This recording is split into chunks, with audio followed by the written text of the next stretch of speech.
Okay, good morning student. आज हम लोग सरफेस एरियाज एंड वॉल्यूम्स के पार्ट 6 में वॉल्यूम ऑफ अ सिलेंडर यानी सिलेंडर के वॉल्यूम के बारे में देखेंगे। जब इसका सरफेस एरिया बताया जा रहा था तो मैंने आपको बताया था सिलेंडर का शेप साइज़ कैसा होता है।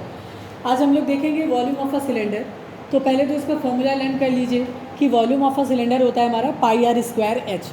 कभी कभी क्या होता है, डायरेक्ट क्वेश्चन में एरिया ऑफ सर्कुलर बेस दे देता है और हाइट दे देता है, तो पाई आर स्क्वायर जो है ये आपका हो जाएगा एरिया ऑफ सर्कुलर बेस और जो एच है वो हाइट। तो कभी कभी इनडायरेक्टली इस तरीके से भी आप फॉर्मूला लिख के कर सकते हैं कि volume of a cylinder is equals to area of circular base and height. चलिए, ये तो एक फॉर्मूला है, इसी फॉर्मूले से बेस्ड आपके सारे क्वेश्चन सॉल्व होंगे। अब अपने एनसीईआरटी के आप पेज नंबर 229 को ओपन करिए और एग्जाम्पल नंबर 13 और 14 को देखेंगे। देखिए, सबसे पहले एग्जाम्पल नंबर 13 को देखते हैं। अपने बुक में देखिए डायग्राम भी बना हुआ है। कह रहा है the pillars of a temple are cylindrically shaped, see in the figure. यानी एक टेम्पल है जिसका जो शेप है वो सिलेंडर शेप में है। If each pillar has a circular base of radius 20 centimetre, यानी जितने भी पिलर बने हुए हैं, खंबे हैं, वो सर्कुलर बेस और उसकी रेडियस है 20 सेंटीमीटर और हाइट है 10 मीटर।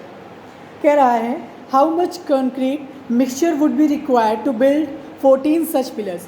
यानी हमें एक पिलर की रेडियस और हाइट दे दी गई है 20 सेंटीमीटर और हाइट है 10 मीटर। हमें ये बताना है कि इसी तरीके के सेम हमें 14 पिलर्स तैयार करने हैं तो कितना कंक्रीट रिक्वायर होगा। सबसे पहले आप यूनिट देखिए, ये सेंटीमीटर में है, ये मीटर में है, तो इसको हम चेंज कर लेंगे किसमें, सेंटीमीटर में। तो ये हो जाएगा हमारा 1000 सेंटीमीटर। अब हमें क्या निकालना होगा, सबसे पहले हम निकालेंगे वॉल्यूम ऑफ वन पिलर। अगर हम एक पिलर का वॉल्यूम निकाल लें, फिर उसके बाद जो टोटल आपका वॉल्यूम आएगा उसको हम 14 से मल्टीप्लाई कर देंगे तो हमें पता चल जाएगा कितना कंक्रीट उसमें मिक्सचर चाहिए होगा। तो वॉल्यूम ऑफ वन पिलर क्या हो जाएगा आपका, पाई आर स्क्वायर।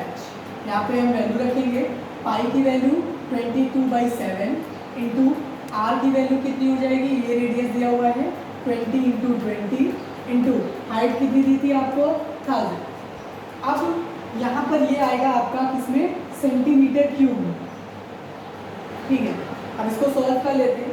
20 2 जा 44, 44 2 जा 88, ये हो जाएगा आपका 88/7 और यहाँ से मैं जीरो अलग कर लेता हूँ। 1 2 3 4 5 यानी कितना हो जाएगा आपका 5 टाइम्स 0। अब यहाँ पे ये आपका जो रिजल्ट आ रहा है ये सेंटीमीटर क्यूब में आ रहा है, मैं इसको मीटर में चेंज कर लेता हूँ। एंड वी नो दैट, अब हमें पता है कि 1 2 3 4 5 6 यानी 10 की पावर 6 सेंटीमीटर क्यूब जो होता है वो 1 मीटर क्यूब के इक्वल होता है। ठीक है, बिकॉज अब यहाँ पे 6 टाइम्स 0 है, 10 की पावर 6 होता है हमारा 1 मीटर क्यूब के, यहाँ 10 की पावर 5 है। तो ऐसा करते हैं, इसमें एक जीरो बढ़ा लेते हैं। तो आपने भी पढ़ा होगा, जब यहाँ पे हम एक डेसिमल लगाएंगे तो साइड में हमें एक जीरो लगाना होगा। ये कितना हो जाएगा, 10 की पावर 6 सेंटीमीटर क्यूब हो जाएगा सेंटीमीटर क्यूब में। अब हम क्या करें, हम इसको चेंज कर लेते हैं मीटर में, तो ये हो जाएगा 8.8/7 मीटर क्यूब। क्यों, क्योंकि 10 की पावर 6 सेंटीमीटर क्यूब किसमें हो जाएगा, मीटर क्यूब में चेंज करेगा। तो इससे हमारा फिगर जो है वो थोड़ा ईजी हो जाएगा। अब हमें इसके बाद क्या करना था, ये तो आ गया आपका वॉल्यूम ऑफ वन पिलर। ठीक है, अब हमसे कह रहा था इसी तरीके के जो एक पिलर आया है आपका जिसका हमारा वॉल्यूम निकल के आया है 8.87 मीटर क्यूब 7 मीटर क्यूब, फिर इसी तरीके से 14 पिलर से चाहिए। तो हमें कितना चाहिए कंक्रीट, तो कंक्रीट मिक्सचर के लिए हमें क्या करना होगा, कितने पिलर्स के लिए चाहिए आपको, 17 पिलर्स के लिए, सॉरी 14 पिलर्स के लिए। तो हम क्या करेंगे, जो हमारा वॉल्यूम निकल के आया है उसको हम क्या करेंगे 14 से मल्टीप्लाई कर देंगे। तो 7 2 जा 14 और जब आप 8.8 का यहाँ पे 2 से मल्टीप्लाई करेंगे तो आएगा हमारा 17.6 मीटर क्यूब। यानी इतने मीटर क्यूब कंक्रीट मिक्सचर में चाहिए 14 पिलर्स बनाने के लिए। ठीक है, तो कॉन्सेप्ट समझ में आया किस तरीके से वॉल्यूम का फॉर्मूला लगा के हम उसको सॉल्व करेंगे। चलो, इसके बाद हम लोग अपने एग्जाम्पल नंबर 14 की तरफ मूव करते हैं। अपने बुक में देखिए डायग्राम भी बना हुआ है इसमें। कह रहा है एट अ रमज़ान मेला, एक रमज़ान मेला में a stall keeper in one of the food stalls has a large cylindrical vessel of base radius 15 centimetre filled up to a height of 32 centimetre with orange juice. यानी एक रमज़ान मेला में एक स्टॉल कीपर है, एक दुकानदार है, उसके पास एक बड़ा सा सिलेंड्रिकल वेसल, एक बर्तन है जिसकी रेडियस 15 सेंटीमीटर है और उसमें वो ऑरेंज जूस भरता है 32 सेंटीमीटर हाइट तक। ठीक है, तो एक बर्तन है, वेसल है सिलेंड्रिकल शेप की, जिसकी रेडियस दी है कैपिटल R 15 सेंटीमीटर और उसमें जो हाइट है वो है उसकी 32 सेंटीमीटर। इसके बाद कह रहा है क्वेश्चन में, the juice is filled in small cylindrical glasses. अब उस जूस को उस वेसल से निकाल के हमें छोटे छोटे ग्लास जो हैं उनका भी शेप सिलेंडर है उसमें फिल करना है। उन ग्लास की जो रेडियस है वो है 3 सेंटीमीटर और हाइट है 8 सेंटीमीटर। तो कह रहा है इस तरीके से and sold for 15 rupees each, और वो एक ग्लास 15 रुपये के बेच देता है। तो हमें ये बताना है कि कितने रुपए उसे मिलेंगे अगर वो जूस को पूरी तरीके से बेच दे। देखिए, सबसे पहले इस क्वेश्चन को क्या करेंगे, हम वॉल्यूम ऑफ जूस निकालेंगे। वो हमें वेसल से मिल जाएगा। भाई जितना बर्तन होगा, बर्तन में जितना जूस होगा वो वेसल के वॉल्यूम के इक्वल होगा।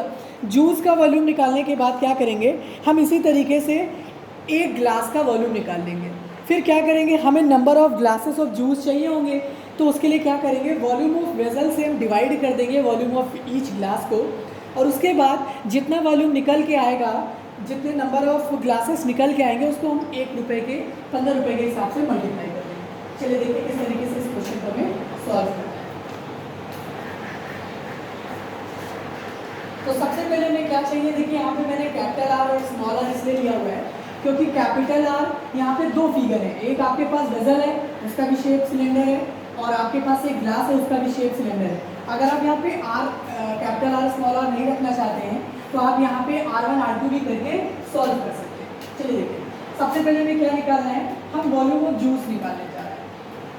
तो वॉल्यूम ऑफ जूस के लिए क्या फॉर्मूला लगाएंगे आप, पाई r स्क्वायर h। यहाँ पे वैल्यू पुट करेंगे 22/7, r की वैल्यू हो जाएगी आपकी 15 इंटू 15 और h की वैल्यू हो जाएगी आपकी 32। क्या ये नंबर एक दूसरे से डिवाइड हो रहे हैं? अगर डिवाइड हो रहे हैं तो ठीक है, नहीं डिवाइड हो रहे हैं तो कोई ज़रूरत नहीं। यहाँ पे ये किसमें फिगर आ रहा है आपका, सेंटीमीटर में, इसको सॉल्व करने की भी ज़रूरत नहीं है। अब इसी तरीके से हम वॉल्यूम ऑफ ईच ग्लास निकालते हैं।